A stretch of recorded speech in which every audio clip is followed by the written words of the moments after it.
Hello viewers, welcome to public TV. আমি আসম্য শাওন সঙ্গে আছি আপনাদের।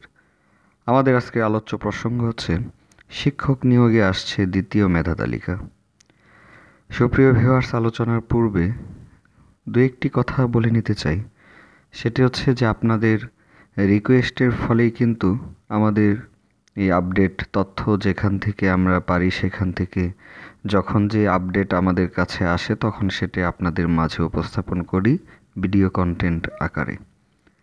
সেটা হতে পারে এনটিআরসি এর নিজস্ব ওয়েবসাইট থেকে কোনো নোটিশ বোর্ডের তথ্য, হতে পারে কোনো প্রিন্ট মিডিয়া পত্রিকা বা অনলাইন পত্রিকা থেকে। তো যাই হোক, যখন আপডেট কোনো তথ্য আসে তখন সাথে সাথেই আপনাদের সাথে শেয়ার করার চেষ্টা করি। তো কোনটা সত্য কোনটা মিথ্যে সেটা আসলে ওইভাবে যাচাই করা এটা আপনাদেরই ব্যাপার, যে অনলাইন পত্রিকা কি কখনো সত্য মিথ্যা বা সত্যকে মিথ্যে বানায় বা মিথ্যেকে সত্য বানায়, এটা আপনারা যাচাই করবেন। বা টেলিভিশন বা এই প্রিন্ট পত্রিকা, যেটা বিভিন্ন পত্রিকা, জাতীয় পত্রিকা, লোকাল পত্রিকা আছে, সেগুলো করে কি না সত্যকে মিথ্যা বা মিথ্যেকে সত্য, সেটা আপনারাই যাচাই করবেন। এবং এনটিআরসি এর তথ্য, তো আমি আসলে অন্যদের মতো যে আমি এনটিআরসি অফিসে গিয়েছিলাম, এনটিআরসি অফিসে গিয়ে 2 ঘন্টা 3 ঘন্টা 1 ঘন্টা যাবৎ চেয়ারম্যান স্যারের সাথে কথা হয়েছে, অমুক তমুক কর্মকর্তার সাথে কথা হয়েছে, আমি প্রতিদিন যাচ্ছি আপনাদের জন্য, এইগুলো আসলেও ভ্রান্ত কথার বিশ্বাসী নই। আমি কখনো কোনো ভিডিওতে এগুলো বলি না বা বলবো না, বা মোট কথা আমি মিথ্যের কোনো আশ্রয় নিতে চাই না। আমি যে ভিডিওতে আপনাদের তথ্য দেব সেটি অবশ্যই আপনাদেরকে রেফারেন্স দিয়ে আমি দিই এবং দেব। তো অনেকে এই এনটিআরসিএকে নিয়ে তার ইউটিউবে চ্যানেল খুলে সেটাকে বিজনেস করার পরিকল্পনায় আপনাদের মাঝে নানান ধরনের ধোঁয়া আশার সৃষ্টি করার চেষ্টা করছে। তো আসলেও একজন বলল মুখে, যে বাসায় বসে থেকে বলল যে আমি এনটিআরসি গিয়েছি, গিয়ে কথা বলেছি, এইগুলা বিশ্বাস করবেন না, রেফারেন্স দিলে বিশ্বাস করবেন। এটাই হচ্ছে আপনাদের প্রতি আমার একটা মানে চাওয়া। এটা মানে আমি আশা করি আপনারা এটাই রেফারেন্স খুঁজবেন। আর দ্বিতীয় কথা হচ্ছে যে আমি মনে করি যে একজন বোবা যে কথা বলতে পারে না, সেও যদি আঙ্গুলের ইশারায় কোনো রেফারেন্স দেখিয়ে দিতে পারে তাহলে তার কথাটাই চোখ বন্ধ করে বিশ্বাস করা উচিত। আর সময় বলে দেবে কখন কোনটা কি হবে, কোনটা সত্য কোনটা মিথ্যা। যাই হোক, তো আপনাদের আর সময় নষ্ট করব না, এখন চলে যাই বিস্তারিত। শিক্ষক নিয়োগে আসছে দ্বিতীয় মেধা তালিকা। বেসরকারি শিক্ষক নিবন্ধনধারীদের জন্য এলো আরও একটি সুখবর। প্রথমবারের তালিকায় যাদের নাম আসেনি তাদের সম্ভাবনা বাড়িয়ে প্রকাশ করা হচ্ছে এবার দ্বিতীয় মেধা তালিকা।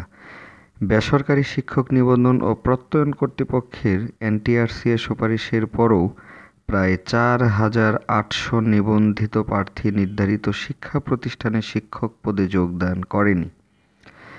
এনটিআরসি এর সূত্র জানিয়েছে, এসব পদ পূরণ করতে এখন দ্বিতীয় মেধা তালিকায় নির্বাচিত প্রার্থীদের সুপারিশের সিদ্ধান্ত নেওয়া হয়েছে। এনটিআরসি এর চেয়ারম্যান এস.এম. আশফাক হোসেন বলেন, প্রথম ধাপে যারা যোগদান করেননি তাদের পরিবর্তে যেসব স্থানে দ্বিতীয় মেধা তালিকায় নিয়োগ দেওয়ার সিদ্ধান্ত নেওয়া হয়েছে। এছাড়া কম্পিউটার সহ বেশ কিছু পদে সুপারিশ পেয়ে অনেকে যোগদান করেননি। এই প্রেক্ষিতে যেসব পদ শূন্য রয়েছে সেসব পদে আবার দ্বিতীয় ধাপের নিয়োগের সুপারিশ করা হবে। জানা গেছে, গত 24 জানুয়ারি বেসরকারি শিক্ষা প্রতিষ্ঠানে প্রায় 40,000 শূন্য পদে শিক্ষক নিয়োগের সুপারিশকৃতদের তালিকা প্রকাশ করে এনটিআরসি। তার দুদিন পর থেকে যোগদান কার্যক্রম শুরু হয়, যা গত 23 ফেব্রুয়ারি শেষ হয়েছে। এনটিআরসি এর কর্মকর্তা জানান, শিক্ষক নিবন্ধিত প্রার্থীরা মনোনীত হলেও দূরে হওয়ায় অনেকে সেই শিক্ষা প্রতিষ্ঠানে যোগদান করেননি, অনেকে আবার যোগদান করতে গেলেও তাকে নিয়োগ দেওয়া হয়নি। এ কারণে এনটিআরসি এর সুপারিশ করা 40,000 পদের মধ্যে প্রায় 5,000 শিক্ষক পদ শূন্য রয়ে গেছে। তারা জানান, বর্তমানে এসব পদে নিয়োগ দিতে মেধা তালিকায় দ্বিতীয় প্রার্থীদের মনোনীত করার সিদ্ধান্ত নেওয়া হয়েছে। তাদের যোগদানের জন্য নতুন করে 1 মাস সময় দেয়া হবে। তবে যদি কেউ যোগদান করতে গিয়ে বাধাপ্রাপ্ত হয়, তবে সেখানে কোনো নির্বাচিত প্রার্থীকে নিয়োগ করতে দেয়া হয়নি তা শিক্ষা প্রতিষ্ঠান কর্তৃপক্ষের কাছে জানাতে চাওয়া হবে। প্রয়োজনে তাদের বিরুদ্ধে ব্যবস্থাও নেওয়া হতে পারে। অন্যদিকে 2016 সালে 1048 জন কম্পিউটার বিষয়ক শিক্ষক নিয়োগে বিজ্ঞাপন প্রকাশ করা হলেও মামলার কারণে গত 2 বছর তা আটকে ছিল। গত বছর ডিসেম্বরে আদালতে রায় ঘোষণা দিলে এনটিআরসি আবারও নিয়োগ কার্যক্রম শুরু করে। ইতোমধ্যে প্রায় 700 জনকে নিয়োগ দেয়া হয়েছে। তবে অনেকে বিভিন্ন প্রতিষ্ঠানে চাকরি পাওয়ায় নতুন করে আর যোগদান করেনি। ফলে অবশিষ্ট পদগুলোতেও দ্বিতীয় মেধা তালিকাভুক্ত প্রার্থীকে নিয়োগের জন্য নির্বাচন করার সিদ্ধান্ত নিয়েছে এনটিআরসিএ। তো সুপ্রিয় ভিউয়ার্স, এই সংবাদটি আসছে অনলাইন পত্রিকার, আমি রেফারেন্স দিয়ে দিচ্ছি, অনলাইন পত্রিকার দি বাংলাদেশ টুডে। তারিখটি হচ্ছে 28 ফেব্রুয়ারি 2019। তো এই দিন এই নিউজটি আসছে। তো আমি জানছি, কিন্তু আমার পারিবারিক কিছু জটিলতা, ব্যক্তিগত কিছু সমস্যার কারণে আমি ভিডিও কন্টেন্ট তৈরি করতে পারি না। এর জন্য আমি সকলের কাছে সরি বলছি, আমি খুবই দুঃখিত। তো যাই হোক, এখন কথা হচ্ছে যে একজনে বলল যে আমি এনটিআরসি গিয়ে কথা বলে আসছি, আমার কথা বিশ্বাস করেন। আসলে তার কথায় কোনো ভ্যালু নেই। আমি বাসায় বসে যদি বলি আমি এনটিআরসি অফিসে গিয়ে কথা বলে আসছি, আপনি কেন বিশ্বাস করবেন? আমি তো আমার এই চ্যানেলটিকে এক্সটেনশন করার জন্য মিথ্যে বলে আমি ইনকাম করার আর্নিং করার একটা সিস্টেমও চালু করতে পারি। কেন বিশ্বাস করবেন? তবে আমি যেটা বললাম যে অবশ্যই রেফারেন্স বিশ্বাস করেন, কারণ অনলাইন পত্রিকাই হোক আর প্রিন্ট পত্রিকাই হোক, টেলিভিশন হোক আর ওই কোনো ওয়েবসাইটই হোক, অন্তত রেফারেন্স একটা দেখালে বিশ্বাস করবেন, এটাই আমি আশা করি। আর কারো মুখের কথায় যে আমি আজকে গিয়েছি অফিসে, আমি আপনাদের জন্য প্রতিদিন আমি অফিসে যাচ্ছি, এনটিআরসি অফিসে গিয়ে কথা বলে আসছি, এগুলো ভ্রান্ত কথা, মিথ্যে। ওরা হচ্ছে ধোঁকাবাজ। ওদের কথা বিশ্বাস করবেন না। কোনো না কোনো রেফারেন্স অবশ্যই চাইবেন। কারণ হ্যাঁ, আমাদের যেমন ইসলাম ধর্মের যত কিছু হাদিস বা যত যাই কিছু হোক না কেন, সকল কিছু কিন্তু একটা রেফারেন্সের উপর নির্ভর।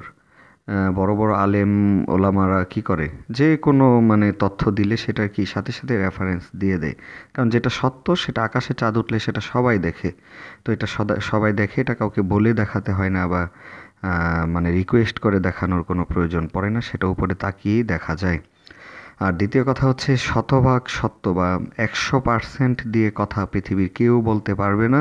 ইভেন আমাদের মহানবী হযরত মুহাম্মদ সাল্লাল্লাহু আলাইহি সাল্লাম, তিনি নিজেও কখনো 100% সত্যি এরকম কোনো কথা বলেন নাই। তিনি কথা বলার আগে বা পরে আল্লাহর নামটি নিয়েছেন, যে আল্লাহ চাইলে, আল্লাহ বললে বা আল্লাহ ইচ্ছে হলে এই সেই, মোট কথায় এর বোঝা যায় যে উনি 100% শিওর কখনো কোনো কথা বলতেন না।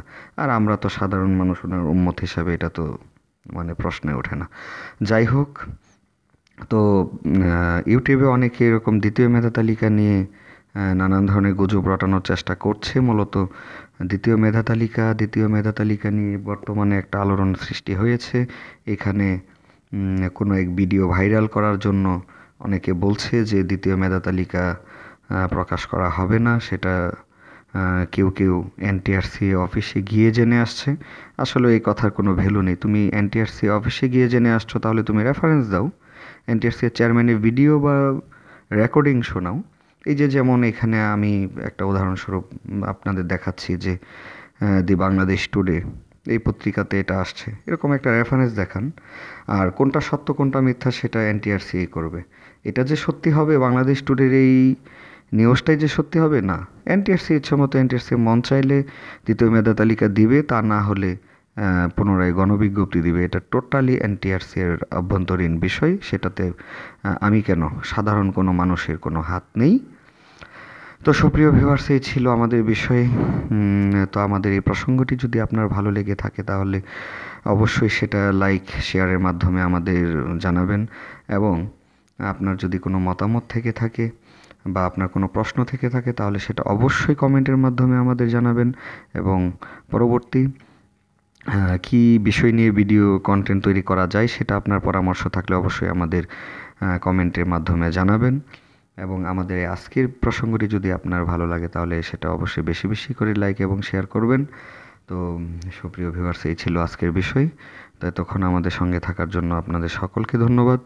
এবং আপনি যদি আমাদের এই চ্যানেলটিতে আজই প্রথমবার নতুন হয়ে থাকেন তাহলে আশা করি একটা সাবস্ক্রাইব করবেন যে নিত্য নতুন তথ্য পেতে। আর আপনি যদি ইতোমধ্যে আমাদের চ্যানেলটি সাবস্ক্রাইব করে থাকেন তাহলে আপনাকে অসংখ্য অসংখ্য অসংখ্য ধন্যবাদ। আসসালামু আলাইকুম।